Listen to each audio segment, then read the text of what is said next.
Hi అండి. ఎప్పుడైనా మనకి చుట్టాలు వచ్చినప్పుడు ఏం వండాలి టిఫిను ఏంటి అనే కంగారు పడిపోతూ ఉంటాము. చక్కగా మనం నైట్ కనుక కొంచెం పప్పు నానబెట్టుకుంటే పెరుగు ప్యాకెట్లు మనకి ఎప్పుడు కావాలితే అప్పుడు దొరికేస్తాయి కాబట్టి ఇడ్లీలు దోశలు ఇవన్నీ వేసుకుంటాం కదా. అలాగే కొంచెం పప్పు నైట్ నానబెట్టేసుకొని ఉదయం చక్కగా టిఫిన్ కింద ఇవి మజ్జిగ పునుకులు వేసి పెట్టుకోవచ్చు. ఓకేనా, చాలా బాగుంటాయండి. ఇది నేను ఏం చేశానంటే మినపప్పుతో చేశాను. చాలామంది పెసరపప్పుతో కూడా చేసుకుంటారు.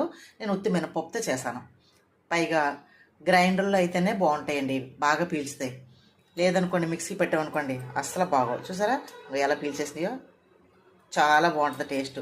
పెరుగు కూడా చక్కగా ఇలా ఉండాలి.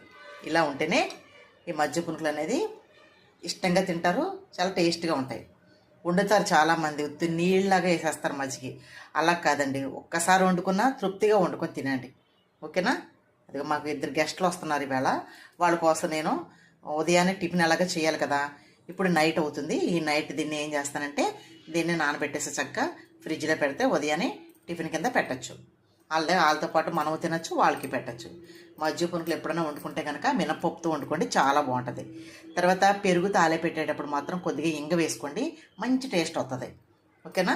ఇక చూసారా నేను ఎంత బాగా చేశాను ఇవి. ఓకేనా. ఎప్పుడైనా మనం ఇడ్లీ పప్పు వేసుకుంటాం కదా, అలాంటి టైంలో 2 సార్లు 3 సార్లు గ్రైండర్ కడుక్కోకుండా ఇడ్లీ పప్పు కొంచెం వేసేసుకొని అలాగే కొంచెం ఇలా అన్నీ వేసుకోవాలనుకున్నప్పుడు చక్కగా అన్ని పనులు ఒకసారి చేసుకోవచ్చు, డబల్ పని కాకోకుండా. ఓకేనా. ఉదయానికి వాళ్ళకి రేపు నైట్కి టిఫిన్కి ఇడ్లీలకి అవసరం ఉంటుంది మనకి. అలాగే ఉదయం టిఫిన్ కింద ఇది పెట్టచ్చు, ఏది కావాలో అది పెట్టుకోవచ్చు. మజ్జిగ పునుకులు చేసుకొని తినండి. సమ్మర్ కాబట్టి పిల్లలందరూ ఇంట్లో ఉంటారు కాబట్టి వాళ్ళకి ఇష్టమైన వంటలు సింపుల్గా తక్కువ ఖర్చు అండి, ఎక్కువ వేలు ఖర్చులు అయిపోవు. సింపుల్గా వండి పెట్టుకోవచ్చు పిల్లలకి. ఓకేనా, చాలా బాగుంటాయి. ఇలా ట్రై చేసి చూడండి. పెరుగు మాత్రం ఇలా ఉంటేనే బాగుంటాయి. ఓకేనా. ఛానల్ సపోర్ట్ చేయండి, సబ్స్క్రైబ్ చేసుకోండి.